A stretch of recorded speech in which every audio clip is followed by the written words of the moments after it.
안식일을 기억하여 거룩하게 지키라. 이는 엿새 동안에 나 여호와가 하늘과 땅과 바다와 그 가운데 모든 것을 만들고 일곱째 날에 쉬었음이라. 그러므로 나 여호와가 안식일을 복되게 하여 그날을 거룩하게 하였느니라. 하나님은 영이시니 예배하는 자가 영과 진리로 예배할지니라. 아멘.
다 같이 참회의 기도를 드리겠습니다.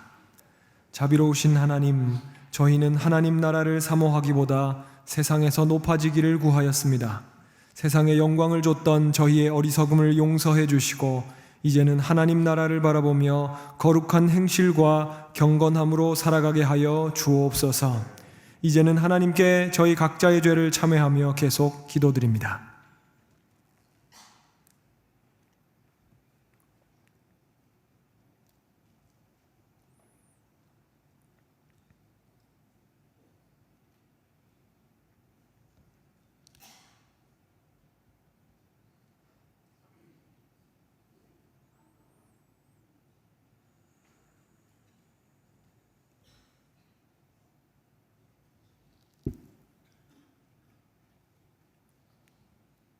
하나님께서는 자신의 부끄러운 죄를 솔직하게 고백하는 자들에게 말씀하십니다. 그런즉 그들이 그들의 원수들의 땅에 있을 때에 내가 그들을 내버리지 아니하며 미워하지 아니하며 아주 멸하지 아니하고 그들과 맺은 내 언약을 폐하지 아니하리니 나는 여호와 그들의 하나님이 됨이니라. 이제 사도신경으로 저희의 신앙을 고백하오니 나는 전능하신 아버지 하나님 천지의 창조주를 믿습니다. 나는 그의 유일하신 아들 우리 주 예수 그리스도를 믿습니다.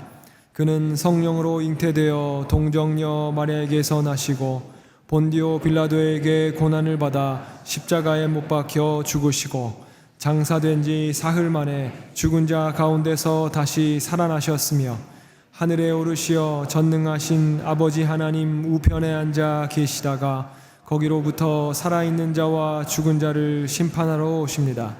나는 성령을 믿으며 거룩한 공교회와 성도의 교제와 죄를 용서받는 것과 몸의 부활과 영생을 믿습니다. 아멘. 자리에 앉으시기 바랍니다.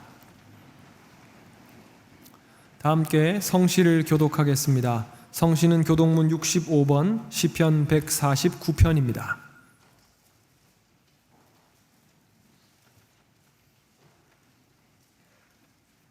할렐루야, 새 노래로 여호와께 노래하며 성도의 모임 가운데에서 찬양할지어다.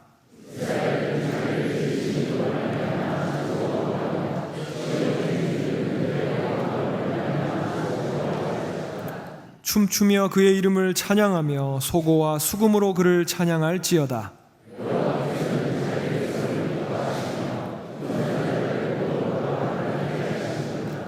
성도들은 영광 중에 즐거워하며 그들의 침상에서 기쁨으로 노래할지어다.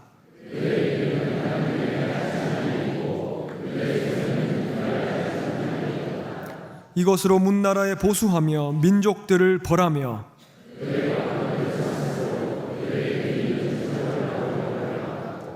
기록한 판결대로 그들에게 시행할지로다. 이런 영광은 그의 모든 성도에게 있도다. 할렐루야. 하나님 아버지, 거룩한 주님의 날에 우리의 영을 깨워 아버지 집으로 불러주시니 감사합니다. 이 시간 주님 앞에 우리의 몸과 마음을 드리오니 주여 받으시고 은혜를 베풀어 주옵소서. 부활의 능력과 소망이 되시는 성삼위 하나님께 찬송과 영광과 경배를 올려드립니다. 오늘 우리가 예배하는 동안 하나님의 말씀이 우리의 영을 새롭게 하며 우리의 삶을 회복시키며 저희 마음이 다시 한번 하나님의 말씀과 연결되는 거룩한 영적 변화를 경험하게 하여 주옵소서.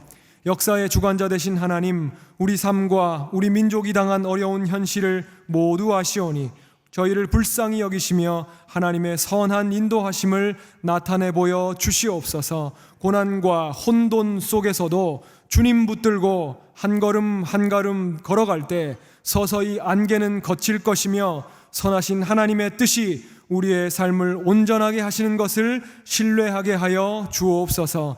교회의 머리 되신 주님, 몸된 영락교회를 사랑하시고 세우신 주의 종을 통해 말씀을 먹이시며 지금까지 인도해 주심을 감사합니다. 이제 주님의 뜻 안에서 담임 목사님의 남은 성역을 은총과 평강 가운데 인도해 주시고 새로이 목자를 모시는 모든 과정 가운데에 하나님의 아름다운 뜻이 나타나도록 이끌어 주옵소서. 또 우리의 다음 세대를 축복해 주셔서 이 여름에 진행되고 있는 모든 교육부 사역 가운데 기름을 부어주시고 예수 그리스도를 인격적으로 만나는 놀라운 영적 사건이 일어나게 하시기를 원합니다. 온 열방의 주인이신 주님, 민족 복음화와 세계 선교를 위해 저희를 사용하여 주셔서 우리 영락 공동체가 이 나라의 등불이요 복음의 아름다운 통로로 쓰임받도록 풍성한 은혜를 베풀어 주옵소서. 우리에게 주신 이 모든 은혜가 지금도 고통과 핍박 속에 신음하고 있는 북한 동포들에게도 흘러 들어가도록 주 안에서 복음으로 하나 되는 그날을 속히 허락하여 주옵소서. 세계 곳곳의 전쟁과 자연재해와 기근으로 고통하는 우리의 연약한 이웃들을 주여 불쌍히 여겨주시고 속히 저희를 구원하여 주옵소서. 나라와 민족과 열방을 품어 기도하시는 이철신 원로 목사님의 기도 사역 가운데 늘 함께 하시며 김은성 담임 목사님의 말씀과 목양 사역, 한국 교회를 위한 여러 사역 가운데 늘 동행하여 주옵소서. 또한 모든 교역자들과 재직들과 온 성도들에게 같은 은혜 부어주셔서 우리에게 맡겨진 주의 일을 아름답게 감당하는 기쁨의 일꾼들 되게 하여 주옵소서. 이 시간 하나님의 말씀을 대언하시는 김은성 목사님을 성령의 장중에 붙들어 주시고 그 선포되는 말씀이 우리 심령의 한가운데로 흘러 들어오는 생명의 말씀 되게 하여 주옵소서. 베들레헴 찬양대가 주님 앞에 찬양할 때에 하나님의 임재의 영광과 신비가 이 자리 가운데 다 드러나게 하여 주옵소서. 이 시간 주님 앞에 말씀 듣고 기도하는 저희의 삶과 몸과 마음이 주께 연락되기를 간절히 원할 때에 이 모든 말씀 우리 구주 예수 그리스도의 이름으로 기도드리옵나이다. 아멘.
오늘 저희에게 주시는 하나님의 말씀은 신약성경 마태복음 6장 9절부터 15절의 말씀입니다. 마태복음 6장 9절부터 15절의 말씀입니다.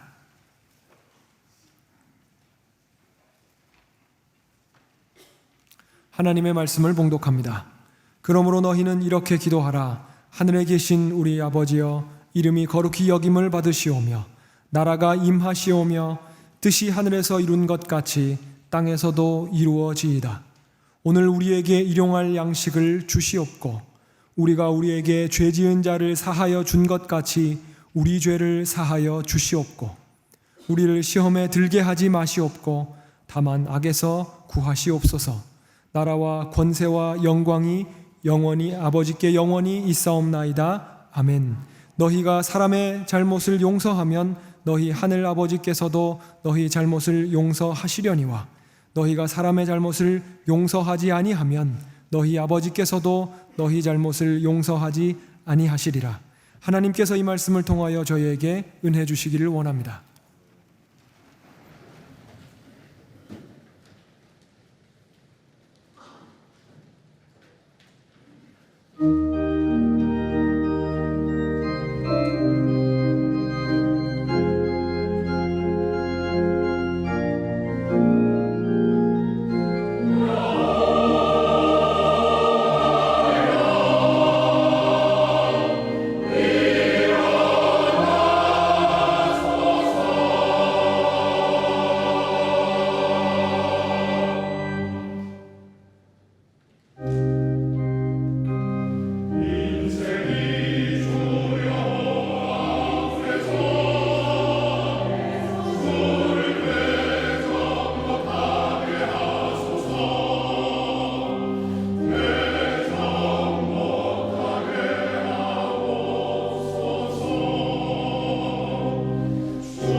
여호와 하나님께서 일어나셔서 온 세상을 다스리시고 우리는 순종함으로 그 삶을 따라 나가게 되기를 간절히 바랍니다. 어느덧 상반기가 다 지나고 지나간 주간에는 우리가 기도를 드리고 오늘 하반기 첫 주일을 맞이하였습니다. 여러분, 남아있는 올해 6달도 주의 은혜 가운데 매일매일 주와 더불어 살아가시게 되기를 바랍니다. 주보 사이에 이런 유인물을 얻으렸는데요, 우리 교회 많은 성도들이 오고 가시는데 여러 가지 필요상 교적을 좀 정리하기도 하고 확인해야 되겠다는 생각을 하게 됐습니다. 여러분들이 이사도 가시고 전화번호가 바뀌기도 하는데 교적 자료에 이게 수정도 안 돼 있고, 그래서 이런 작업을 하게 되는데 나중에 영상 안내를 보시고 빠짐없이 전원 다 영락교회 성도들이라면 참여해 주시기를 부탁드리겠습니다. 어저께 산상 기도에서 큰 은혜를 받았는데 이번 토요일에 여러분 한 번 더 올라오셔서 영락 기도원에서 은혜 받고 기도할 수 있기를 바랍니다. 올해 창립 81주년을 맞이하면서 복음의 능력으로 춤추는 교회라는 표어를 가지고 지난 6달을 살아왔죠. 그리고는 이제 복음과 관련된 말씀들을 참 많이 나누었는데 이제 하반기를 시작하면서 이제 복음이 토대가 되는 삶을 우리가 살아야 되겠다 하는 생각을 가지게 되었습니다. 그래서 이번 이제 몇 주간 동안 나눌 말씀의 주제를 복음의 삶 이렇게 정하였습니다. 여러분, 오늘 주보의 설교 제목에 보면 그 복음의 삶이라는 주제가 나와 있는데요, 우선 왜 복음의 삶이라고 정하게 되었는지 그 경위를 말씀드린다면, 벌써 오래전에 우리 교단에서 성도들을 교육하기 위한 공과를 집필하게 될 때 그때 신학자들과 목회자들이 모여서 많은 이야기를 나누었습니다. 본래 총회가 제시했던 그 주제는 복음과 삶이었습니다. 가운데 과자가 들어있는 거죠. 근데 이제 일부 거기 참여하시는 분들이 복음과 삶 그러면 이게 유리된 것처럼 보이지 않느냐, 그래서 과자를 빼고 의로 하자, 그래서 복음의 삶 이렇게 했는데, 복음으로 사는 삶, 복음이 토대가 된 삶, 복음이 흘러들어가서 녹아들어가서 삶의 열매가 되도록 하는 바로 그런 모습. 그래서 복음이라고 하는 대지 위에 삶의 나무를 키우는 그런 이미지가 좋겠다. 그래서 이제 복음의 삶이라고 정하게 되었습니다. 이 설교 주제도 그래서 복음의 삶 이렇게 하게 된 것이죠.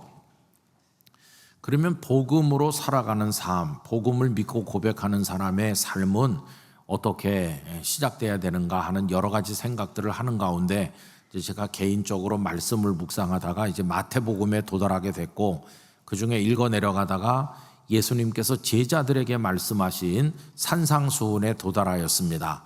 여러분이 마태복음 5장, 6장, 7장을 산상수훈이라고 하는데, 이건 제자들이 걸어갈 길, 제자들이 살아야 될 삶의 이야기입니다.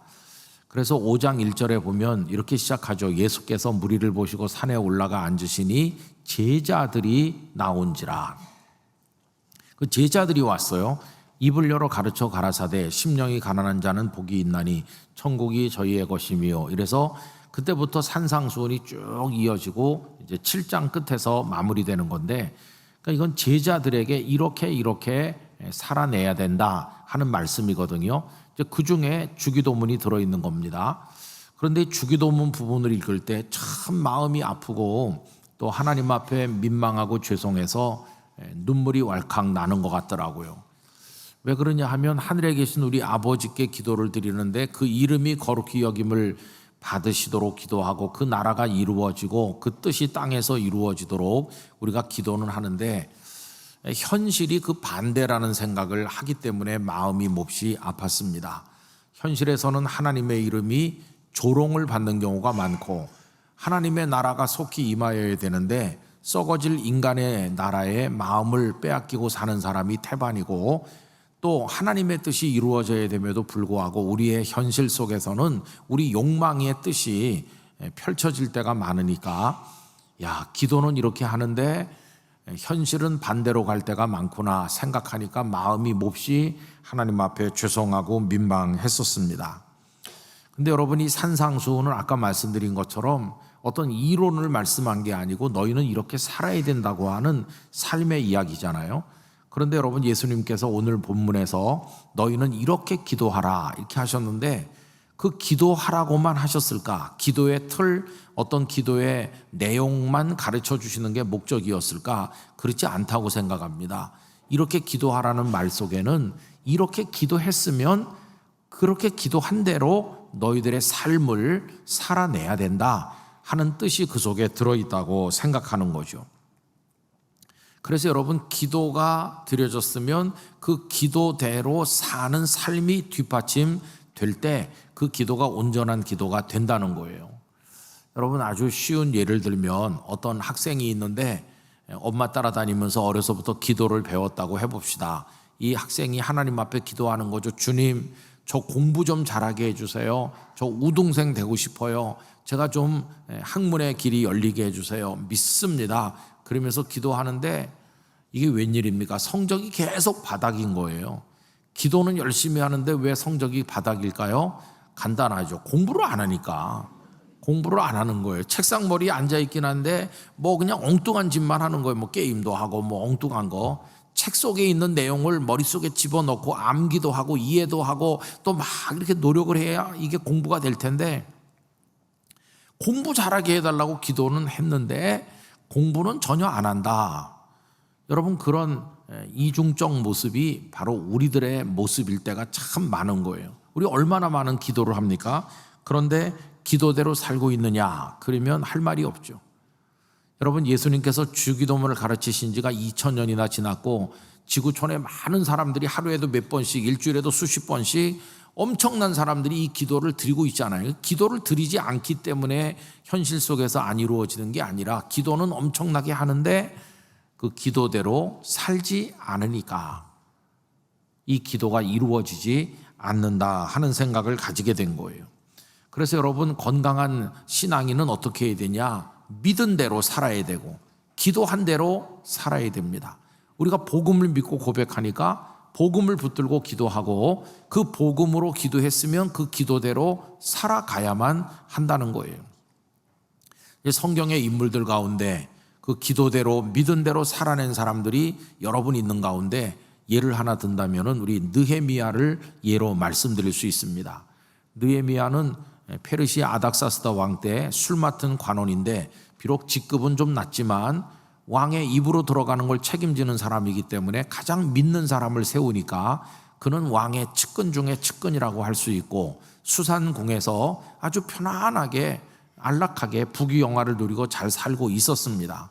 그런데 어느 날 예루살렘에서 손님들이 와가지고 마음 아픈 이야기를 했죠. 지금 예루살렘이 그 바벨론 느부갓네살 왕에게 침략당해 무너진 이후로 계속 그렇게 방치되어 있다. 성벽도 없고 그냥 버려져 있고 거기 살고 있는 백성들의 삶이 처참하기 이를 데가 없다 하는 얘기를 듣게 됩니다. 근데 그때부터 이 느헤미야의 마음이 찢어지듯 아팠어요. 왜 그러냐 하면은 그게 다 내 책임이고 우리 집안 책임이다. 그런 자책이 생겼기 때문이죠.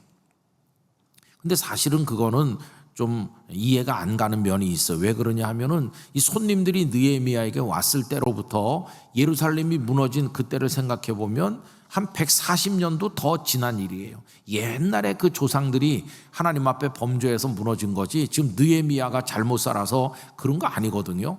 그런데도 그는 그게 자기 책임인 것으로 생각하면서 금식하고 회개했어요. 느헤미야 1장 4절 이하를 제가 읽어드립니다. 내가 이 말을 듣고 앉아서 울고 수일 동안 슬퍼하며 하늘의 하나님 앞에 금식하며 기도하여 이르되 하늘의 하나님 여호와 크고 두려우신 하나님이여 주를 사랑하고 주의 계명을 지키는 자에게 언약을 지키시며 긍휼을 베푸시는 주여 간구하나이다. 이제 종이 주의 종들인 이스라엘 자손을 위하여 주야로 기도하오며 우리 이스라엘 자손이 주께 범죄한 죄들을 자복하오니 주는 귀를 기울이시며 눈을 여시사 종의 기도를 들으시옵소서. 나와 내 아버지의 집이 범죄하여 주를 향하여 크게 악을 행하여 주께서 주의 종 모세에게 명령하신 계명과 율례와 규례를 지키지 아니하였나이다. 이러면서 금식하고 회개하는 마음으로 기도를 들어주십시오. 간구를 들어주십시오. 이렇게 기도를 열심히 했어요.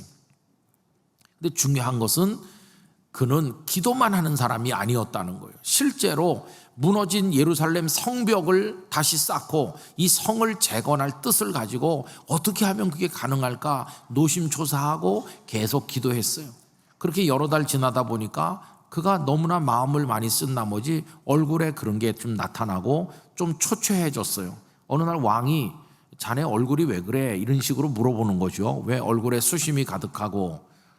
그랬더니 아주 중요한 때가 왔다는 걸 깨달은 거예요. 이때 느헤미야가 왕이시여 아무 일도 없습니다. 그냥 이렇게 넘어갈 수도 있는데 그는 거기다 목숨을 걸기로 했어요. 성이 무너져 있다는 게 마음이 아파서 기도했으면 이제는 행동할 때가 온 거예요. 실제로 예루살렘에 가서 성벽을 쌓아야 될 때가 왔다. 그래서 왕에게 얘기하는데 이거는 참 위험천만한 얘기입니다. 지금 페르시아의 아닥사스다 왕 입장에서는 이 유다 땅 예루살렘은 점령된 곳이잖아요. 식민지잖아요. 그런데 옛날에 왕이 있었던 그 수도인 예루살렘을 다시 재건한다는 거는 왕이라도 세워서 떨어져 나가 독립이라도 하겠다는 거냐? 왕이 이렇게 오해를 할 수도 있고 자칫 느헤미야의 목이 달아날 수도 있는 아주 위험한 이야기예요. 그런데도 느헤미야는 행동하기로 결심했어요. 그래서 왕에게 있는 그대로 얘기합니다. 느헤미야 2장 4절 5절인데요. 왕이 내게 이르시되 그러면 네가 무엇을 원하느냐 하시기로 내가 곧 하늘의 하나님께 묵도하고 대화를 하는 중에 잠시 마음으로 기도했어요. 왕에게 아뢰되 왕이 만일 좋게 여기시고 종이 왕의 목전에서 은혜를 얻었사오면 나를 유다 땅 나의 조상들의 묘실이 있는 성읍 그 예루살렘에 보내어 그 성을 건축하게 하옵소서 하였는데 자기 마음의 소원을 이야기했어요. 위험을 무릅쓰고 말했어요. 그랬더니 그가 잠시 기도한 그 기도를 하나님이 들어주시는 거예요. 그가 얼마나 간절히 몇 달 동안 기도했으며 또 지금 그가 행동하려고 하잖아요. 이게 살아있는 기도로 하나님 앞에 받아들여진 거예요. 왕의 마음을 하나님께서 역사하셔서 그가 허락해주고 그를 예루살렘의 총독으로 임명해서 예루살렘 성을 재건할 기회를 그에게 준 것이에요. 여러분이 느헤미야는 실제로 예루살렘의 총독으로 부임했고 사람들을 모아서 성벽을 재건하고 문짝을 달고 또 에스라와 협력해서 신앙 재건까지 이루게 되잖아요. 그는 기도만 하는 사람이 아니었다는 겁니다. 또 그가 부임해서 보니까 오랫동안 방치된 예루살렘이라 경제 시스템이 삶의 토대가 다 붕괴되어 있었고 백성들이 얼마나 가난하게 고생하는지 몰라요. 그런데 거기도 힘께나 있다는 사람들이 고리대금으로 백성들을 수탈하고 거기 총독이 있었는데 그 사람들은 백성은 아랑곳하지도 않고 백성들을 힘들게 했어요. 근데 느헤미야는 이 백성들을 사랑하고 재건하려고 왔기 때문에 그는 그렇게 하지 않았어요. 그는 녹봉도 받지 않고 그 모든 자신의 재산을 백성들을 구휼하는 데 사용하죠. 느헤미야 5장 14절, 또한 유다 땅 총독으로 세움을 받은 때 곧 아닥사스다 왕 제20년부터 제32년까지 12년 동안은 나와 내 형제들이 총독의 녹을 먹지 아니하였다. 그걸 수탈도 하지도 않을 뿐만 아니라 총독의 녹도 받지도 않고 백성을 위해서 그냥 다 쏟아붓는 이런 헌신적인 삶을 살았어요. 삶을.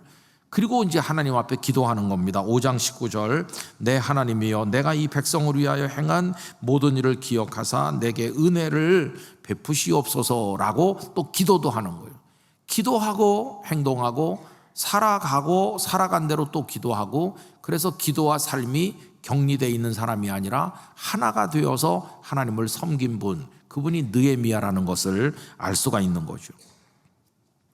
여러분, 이런 의미에서 이제 오늘 본문에서 예수님께서 이렇게 기도하라 하는 것은 기도만 이렇게 하면 된다는 뜻이 아니고, 그렇게 기도했으면 기도한 대로 살아야 된다는 뜻이에요. 성도 여러분, 최상의 기도가 뭔가? 입으로 하는 기도인가? 아니요, 삶으로 드리는 기도인 줄로 믿습니다. 삶을 통해서 하나님, 제가 이렇게 되기를 정말 간절히 원합니다. 그 학생이 밤새 공부하고 코피를 쏟아가면서 공부하고 그러면서 하나님, 제가 공부를 잘해서 하나님 영광에 살고 싶어요. 그가 그렇게 노력하는 그 행동이 하나님을 감동시킬 텐데, 그러니까 최상의 기도는 삶을 통해 올리는 기도다.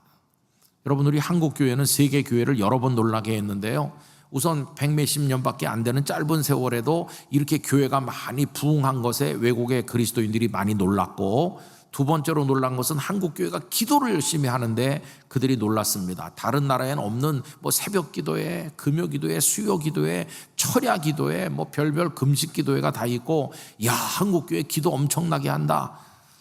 물론 요새는 기도가 다 식어서 옛날 얘기가 돼서 부끄럽습니다만은, 여러분, 다시 기도가 부흥되길 원합니다. 그리고 우리 한국 교회가 개발해가지고 해외 수출하는 것도 있어요. 그게 뭔지 아세요? 주여 삼창, 주여 주여 3번 하잖아요. 우리 교회도 가끔 금요 기도회 때 주님을 3번 부르고 기도하겠습니다 이렇게 하는데, 이게 외국에서도 배워가지고 한다고 그래요. 근데 여러분, 제가 이제 여러 교회를 가보는데 주여 삼창도 스타일이 다양하더라고요. 우리 교회는 주여 주여 주여 이렇게 3번 하잖아요. 저는 그 교회도 그렇게 하는 줄 알았어요. 근데 제가 설교를 하고 이제 그 담임 목사님이 나와서 방금 전에 설교 주제를 가지고 우리가 기도하겠습니다, 그런데 그분은 전혀 하는 방식이 다르더라고요. 주여 삼창하겠습니다. 그래서 저는 우리 교회에서 하는 식으로 하려고 마음 준비를 하고 있는데, 저는 주여 이러는데 그분은 주여 주여 주여 이렇게 3번 하더라고요. 그래서 약간 놀랐어요. 우리 영락교회 교인이 한 번도 끝내기 전에 그분은 3번을 다 하는 거예요. 빠른 템포로. 주여 삼창이 스타일이 참 다양하구나 하는 걸 알게 됐어요. 근데 뭐 어떻게 하든지 간에 하여튼 하나님을 간절하게 찾는 거예요. 그 외국 사람들이 이제 한국 교회가 기도 많이 한다고 놀래고, 그 다음에 더 놀란 게 있습니다. 그게 뭔지 아세요? 기도를 그렇게 했는데 그렇게 전혀 살지 않는다는 게 더 놀라게 하는 거예요. 교회 화해와 일치를 위해 기도를 열심히 한 다음에 나가서 싸운다던가, 그 다음에 뭐 진실한 그리스도인이 되게 해달라고 기도하고 거짓말을 밥 먹듯 한다든가, 겸손과 온유를 위해 기도한 사람이 자리다툼하면서 자기가 잘났다고 한다든가. 그래서 그들이 더 놀란다. 야, 어떻게 저렇게 열심히 기도하고 기도한 대로 살질 않지? 그렇게 생각한다고 하는 부끄러운 얘기입니다. 여러분, 우리가 복음서 말씀을 읽을 때 늘 마음으로 약간 경멸하면서 대하는 사람들이 있잖아요. 누구냐면 서기관, 바리새인. 예수님께서 그들을 많이 책망해서 우리도 그들을 그렇게 생각할 때가 있어요. 근데 여러분, 바리새인들이 정말 기도 많이 하는 사람들입니다. 하루에도 몇 번씩 기도 시간이 정해져 있고, 한 주간에도 몇 번씩 기도하는 날, 금식하는 날이 있고, 그들은 연중에도 그 다음에 달별로 다 이렇게 기도하거나 금식하거나, 그리고 뭐 길거리에서까지 기도하는 거예요. 예수님 이런 말씀했어요. 마태복음 6장 5절, 또 너희는 기도할 때에 외식하는 자와 같이 하지 말라. 그들은 사람에게 보이려고 회당과 큰 거리 어귀에 서서 기도하기를 좋아하느니라. 내가 진실로 너희에게 이르노니 그들은 자기 상을 이미 받았느니라. 여러분, 이들이 정말 기도를 많이 해요. 그런데 문제는 뭐냐 하면은 하나님께 드리는 기도를 하는 게 아니라 사람에게 보이려고 한다는 거예요. 그래서 길거리에 나가가지고 기도하면 사람들이 가만히 있다가 그의 기도가 끝나면 우리는 기도를 못하는데 바리새인 선생님은 정말 경건하시고 우리의 영적 지도자이십니다. 이렇게 축혀 세워주는 걸 즐긴다는 거예요. 여러분, 우리도 가끔 무슨 단기 선교 가가지고 출국장에서 입국장에서 둘러서 가지고 기도는 하지만 개인적으로 저 명동에 나가 기도하거나 그러진 않잖아요. 근데 바리새인들은 그렇게도 한다는 거예요. 근데 왜 그게 문제가 되냐 하면은 하나님의 시선을 의식하는 게 아니고 사람에게 보이려고 하니까 그게 가짜 기도다. 예수님은 책망을 하는 거죠. 그래서 그들은요, 남에게 보이는 데만 관심이 있어요. 하나님 앞에 진실한 기도, 진실한 삶 이런 건 없어요. 그래서 마태복음 23장 5절 이하를 보면 그들의 모든 행위를 사람에게 보이고자 하나니 곧 그 경문띠를 넓게 하며 옷수를 길게 하고 잔치의 윗자리와 회당의 높은 자리와 시장에서 문안받는 것과 사람에게 랍비라 칭함을 받는 것을 좋아하느니라. 축혀 세워주는 걸 좋아하는 거예요. 하나님은 안중에도 없는 그런 게 기도라고 할 수가 있을까요? 오히려 그들의 그런 행실이 그들의 드리는 기도가 가짜라고 하는 걸 증명하고 있는 게 아닐까요? 그래서 예수님은 그들이 말은 번지르르 하게 하고 기도는 그럴듯하게 하지만 삶이 행위가 없기 때문에 본받지 말라고 하시죠. 또 마태복음 23장 2절에서 4절 보면 서기관들과 바리새인들이 모세의 자리에 앉았으니 그러므로 무엇이든지 그들이 말하는 바는 행하고 지키되 그들이 하는 행위는 본받지 말라. 그들은 말만 하고 행하지 아니한다. 말은 아주 그럴듯하게 해요. 예수님도 그들이 말하는 건 들으라고 그랬어요. 그런데 그들의 행동은 본받으면 안 돼요. 그죠?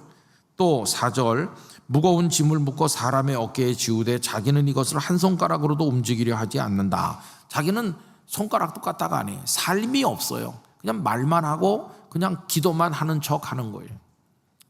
이런 사람들의 행태를 예수님은 책망하시면서 그 산상수훈이 제자들에게 하신 말씀이라고 그랬잖아요.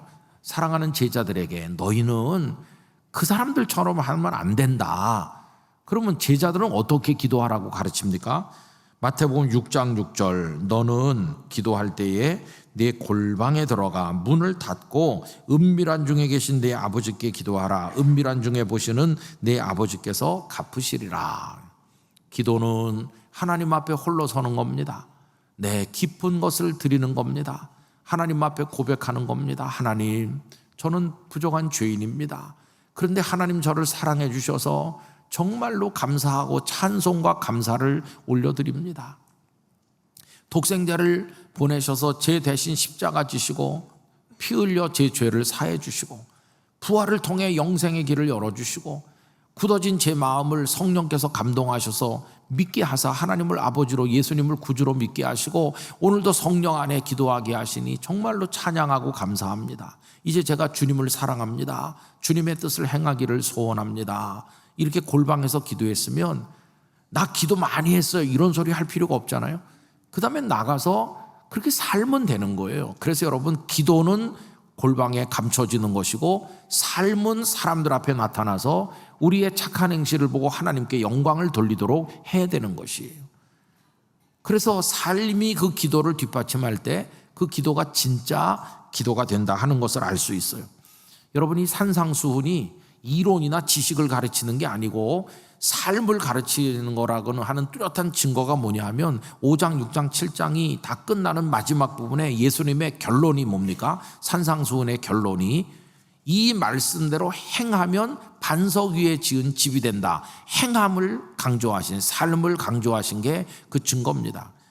그래서 마태복음 7장 25절 이하를 제가 읽어드릴게요. 그러므로 누구든지 나의 이 말을 듣고 행하는 자 그는 집을 반석 위에 지은 지혜로운 사람 같으리니 비가 내리고 창소가 나고 바람이 불어 그 집에 부딪히되 무너지지 아니하나니 이는 주추를 반석 위에 놓은 까닭이요 나의 이 말을 듣고 행하지 아니하는 사람 말만 하는 사람, 기도만 하는 사람, 실천과 삶이 없는 사람은 그 집을 모래 위에 지은 어리석은 사람 같으리니 비가 내리고 창수가 나고 바람이 불어 그 집에 부딪힘에 무너져 그 무너짐이 심하니라. 이게 결론이에요. 그래서 여러분, 신학 서적을 많이 읽고 연구실에서 신학을 연구하는 것도 중요하지만 더 중요한 것은 한 사람의 성도로서 하나님을 대면하는 겁니다. 골방에서. 그래서 하나님을 어떻게 사랑하고 어떻게 의지하고 경외하는지 신앙이 신학적 지식보다 훨씬 중요하고, 그 신앙이 올바른 거라면 삶 속에서 열매로 나타나야 되는 거죠. 고린도전서 8장 1절에 보면 지식은 교만하게 하고 사랑은 덕을 세운다, 그런 말이 있어요.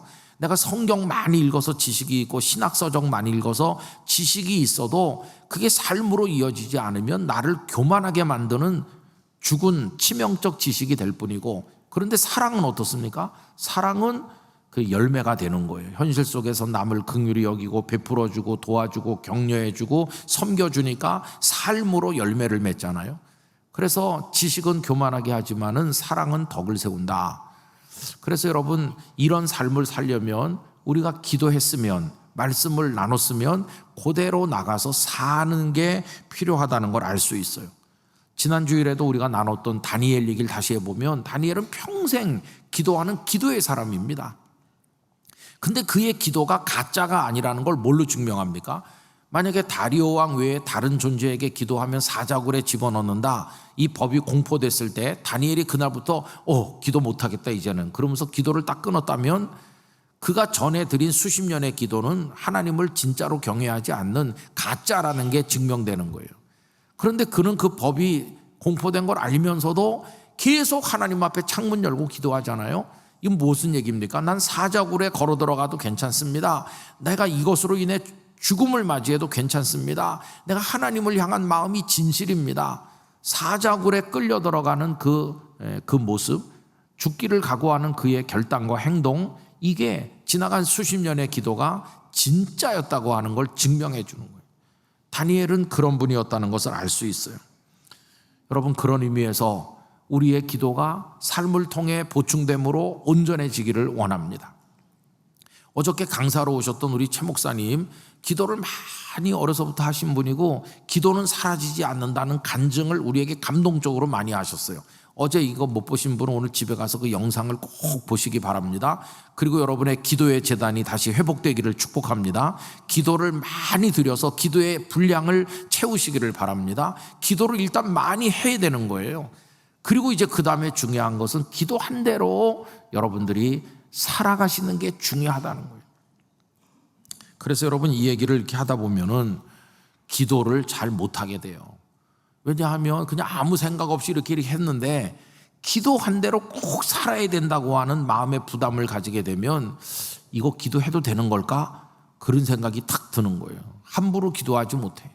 진짜 내 속에 진실된 것만 기도할 수 있어요. 신학교에 들어가가지고 선배들 따라서 아무 생각 없이 제가 기도했잖아요. 그래서 제일 먼저 오라는 데 가겠습니다. 제일 먼저 오라는 데 가겠습니다. 생각도 없이 기도하다가 되게 당한 사람이 저잖아요. 그러다가 이제 부산 영도에서 오라고 그래가지고 큰 충격을 받았어요. 저는 당연히 서울에서 오라고 할 줄 알았는데 기도는 했지. 근데 오라고 하는데 가고 싶진 않지. 그래서 많은 선배 목사님들한테 상담했더니 제가 그렇게 기도했다는 거에 마음을 두는 분이 없더라고요. 상담해 주는 분들이 다 그냥 가지 말고 있어라 이렇게. 제가 수년간 기도했다고 하는데도 그거는 다 무시하더라고요. 그냥 있으라고. 그래서 그분들이나 저나 비슷하다는 걸 알 수 있죠. 그죠? 근데 한 분이 너 당장 가라. 기도했으니까. 네 입으로 기도했으니까 기도했으면 그대로 살아야 되는 거지. 당장 가라. 안 가려면 목사 간도라. 이렇게 말씀하는 분이 딱 한 분 있었죠. 저희 아버님. 저희 아버님이 안 가려면 목사 간도라. 그래서 부산 영도에 가서 27년 11개월을 살다가 영락교회 장로님들이 부산에 찾아와가지고 영락교회 좀 오라고 그래갖고 오긴 왔는데 거기서 하늘나라 가야 되는데 온 건가, 그런 생각이 가끔 들 때도 있어요. 여기 온 게 하나님의 뜻을 따라 왔는지. 어쨌든 오늘까지 그렇게 왔는데요. 두려운 겁니다, 여러분. 기도 함부로 할 게 못 돼요.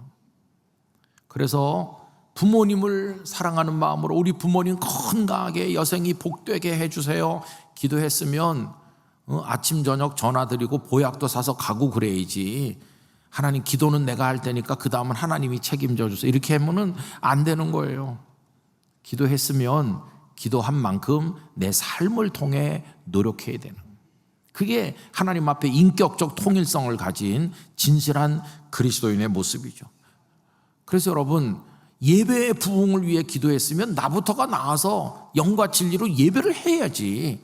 나는 예배 자리에 오지도 않으면서 뭐 영과 진리로 예배하는 한국교회가 되게 해주세요 이러면 그게 하나님 앞에 사기치는 겁니다. 복음으로 부흥되게 해주세요 그러는데 난 한 명도 누구를 마음에 품고 전도하려고 생각도 안 하고 아예 관심도 없는데 기도는 그렇게 한다. 그 기도할수록 죄를 쌓는 거예요. 그리고 뭐 교회가 평안하기를 원합니다. 그래 놓고는 부서에 들어가서 내 마음대로 한다고 다른 사람 마음 아프게 하고 그러면 차라리 기도를 안 하는 게 훨씬 나아요. 무서운 겁니다. 이거는 하나님 앞에 거짓을 남발하는 거니까. 우리 그동안 생각 없는 기도를 너무 많이 했어요.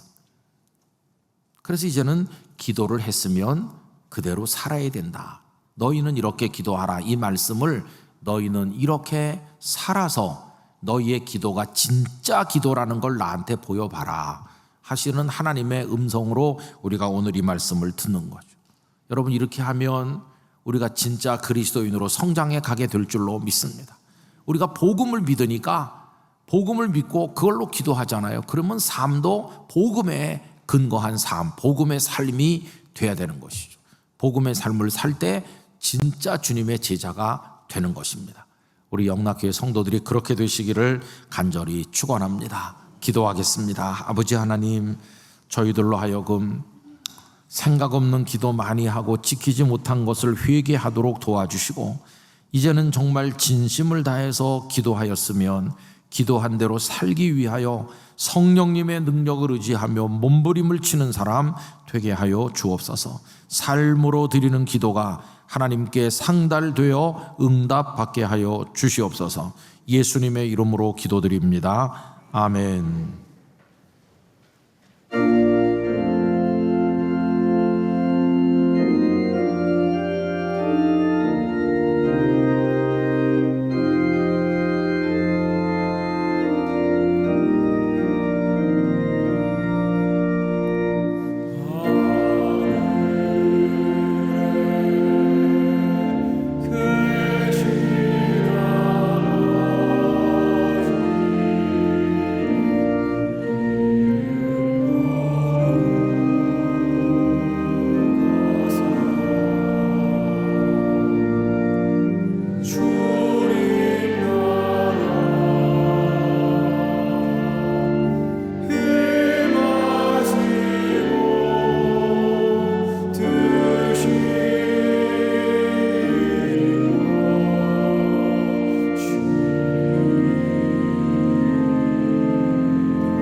이제 준비하신 주일 헌금을 드리겠습니다. 온라인으로도 드리실 수 있습니다.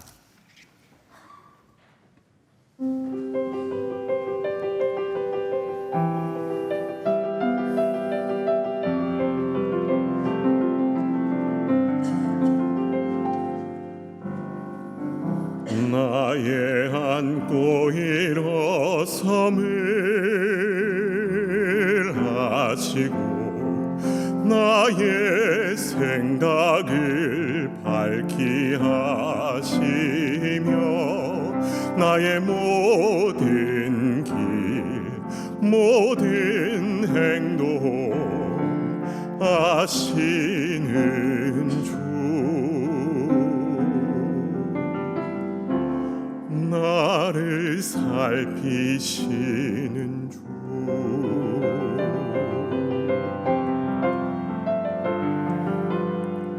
주의 생각이 내게 어찌 그리 고배로우신지요 바다의 모래알보다 더 많은 주의 사랑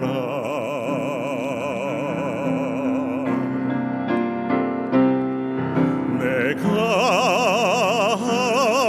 하늘에 올라갈지라도 거기 계시며 어둠에 내 자리를 펼지라도 거기 계시네 내가 새벽 날개를 치며 바다 끝에 거할지라도 거기서도 주의 손 나를 인도하시며 붙드시리라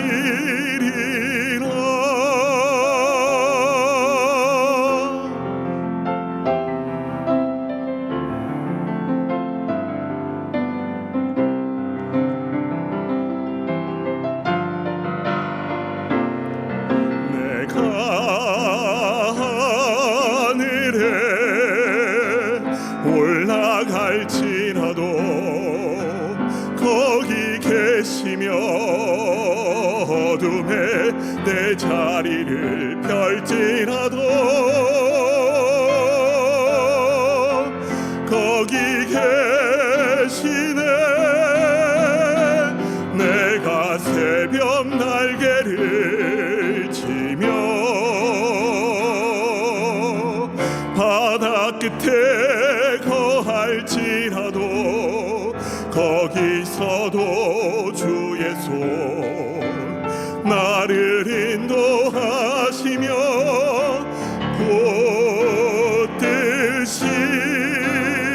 붙드시리라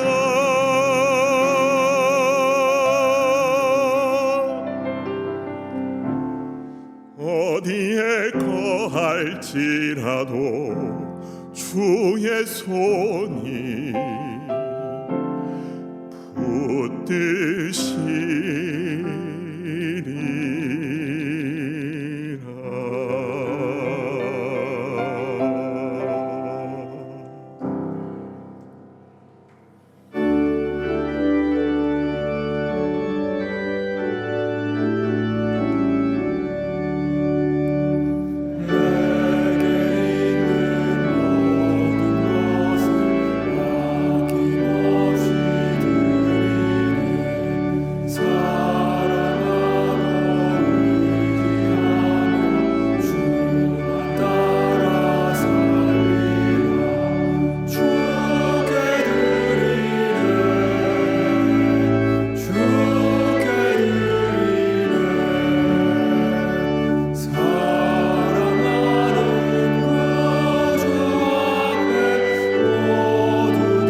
자비로우신 하나님, 복음 따라 행복한 사명자로 살아가도록 저희를 부르셨는데 기도와 삶이 분리되고 몸과 마음이 분열된 채 사는 동안 저희 안에 기쁨이 없었음을 고백합니다.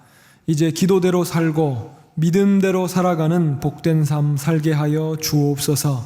기도가 삶을 이끌고 삶이 기도를 뒷받침하는 아름다운 영적 선순환을 이루게 하여 주옵소서. 오늘 주님 앞에 드린 손길 위에 은혜를 베푸셔서 가정이 화목하며 일터가 복을 받고 무엇보다 각 사람이 예수를 닮아가는 믿음의 복을 허락하여 주옵소서. 이 예물이 쓰이는 곳곳마다 하나님 나라의 영광이 나타나게 하셔서 주저앉은 이가 새 힘을 얻고 갇힌 이가 자유케 되는 하나님 나라가 이루어지게 하여 주옵소서. 우리 구주 예수 그리스도의 이름으로 봉헌기도 드리옵나이다. 아멘. 자리에 앉으시기 바랍니다.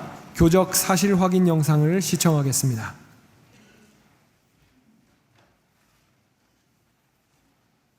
하나님께서는 지난 80년 동안 영락교회를 놀랍게 인도하셨습니다. 수많은 성도들의 눈물의 기도와 헌신 위에 오늘의 영락교회가 세워졌습니다. 이 말씀은 단순한 숫자 파악이 아니었습니다. 하나님 백성 한 사람 한 사람을 확인하고 새로운 출발을 준비하는 과정이었습니다. 교회 창립 81년, 이제는 개척교회의 마음으로 새로운 출발을 하고자 합니다. 이를 위해 교적 정비가 필요하여 교적 사실 확인을 실시하고자 합니다. 교적 확인은 꼭 필요합니다. 우리는 교회에 등록할 때의 모습 그대로 살아가지 않습니다. 시간이 지나면서 직장도 바뀌고 이사도 가고 가족의 상황도 많이 달라집니다. 교적 확인은 이렇게 변화된 삶의 모습을 교회가 다시 한번 확인하는 과정입니다. 예전에 구역원에게 안부전화 중에 번호가 변경되었던지 계속해서 통화가 안 되던 적이 있었습니다. 이처럼 연락처나 주소가 바뀌었는데 교적 자료에 수정이 안 된 경우 연락이 계속해서 끊기는 경우가 생깁니다. 교회는 언제나 성도님들과 함께 하기를 원합니다. 그래서 정확한 교적 자료가 꼭 필요합니다. 참여는 온라인 교적 기록지 링크와 오프라인 교적 기록지 두 가지 방법으로 가능합니다. 온라인 참여가 어려우신 분들은 구역장님들께서 함께 도와드릴 것입니다. 교적 사실 확인 기간은 7월 5일부터 8월 8일까지입니다. 자세한 안내는 각 교구 교역자와 구역장을 통해 확인해 주세요. 잠시 시간을 내어 교적 사실 확인에 꼭 참여해 주세요. 작은 참여 하나가 더 따뜻하고 건강한 교회를 세워갑니다. 또한 성도님께서 나누어 주신 개인정보는 돌봄과 목양의 목적 안에서만 소중히 활용됩니다. 필요한 범위 안에서 안전하게 관리하겠습니다. 더 나은 섬김과 더 나은 목양을 위해 참여 부탁드립니다. 성도님의 소중한 참여가 다시 원년의 마음으로 나아가는 우리 교회의 새로운 부흥을 준비합니다. 창립 81주년을 맞이하여 성도님들의 교적 사실 확인을 시작합니다. 주보에 삽입된 기록지를 작성하여 기념관과 봉사관 앞에 설치된 교적 안내 데스크 또는 교회 내 비치된 회수함에 제출해 주시기 바랍니다. 기록지 및 주보에 게시된 QR코드로 온라인 작성도 가능합니다. 문의는 각 교구 교역자 또는 담당 구역장에게 해주시기 바랍니다. 새가족 여러분을 주님의 이름으로 환영합니다. 봉사관 1층 새가족 접수처에서 등록을 도와드립니다. 또는 교회 홈페이지에서 새가족 등록이 가능합니다. 오늘 찬양 예배 시 본당에서 세례 입교식과 성찬식이 있습니다. 기도로 준비하시기 바랍니다. 교구연합 산상기도회 2차가 7월 11일 토요일 오전 10시 영락기도원에서 진행됩니다. 참석하시는 분들을 위한 셔틀버스는 수유역에서 오전 8시부터 10시까지 운행됩니다. 이 시간 함께 암송할 7월 말씀은 구약성경 잠언 22장 6절입니다. 마땅히 행할 길을 이렇게 시작합니다. 다 함께 암송합니다. 마땅히 행할 길을 아이에게 가르치라. 그리하면 늙어도 그것을 떠나지 아니하리라. 잠언 22장 6절 말씀. 아멘. 다 같이 일어나셔서 앞뒤 좌우에 계신 분들과 인사 나누겠습니다. 기도대로 살아갑시다. 여기에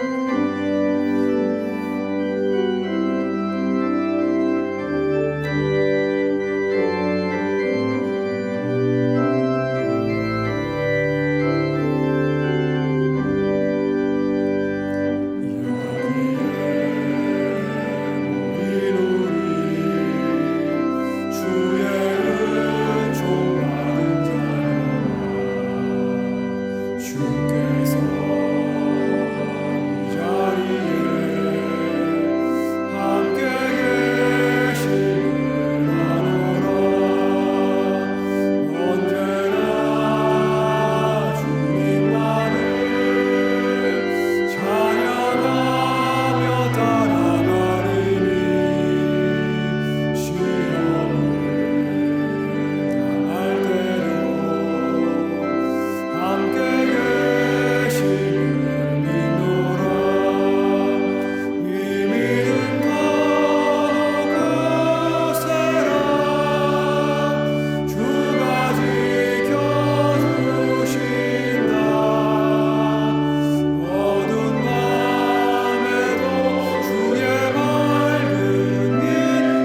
영원한 생명의 구주 예수 그리스도의 은혜와 아버지 하나님의 끝없는 사랑과 성령님의 임재 교통하심이 성령 안에서 복음의 삶을 살기로 결단하는 성도들과 삶의 현장에 선교사님들 중에 저희의 기도가 닿는 모든 곳에 영원히 함께 하시기를 축원하옵나이다. 아멘.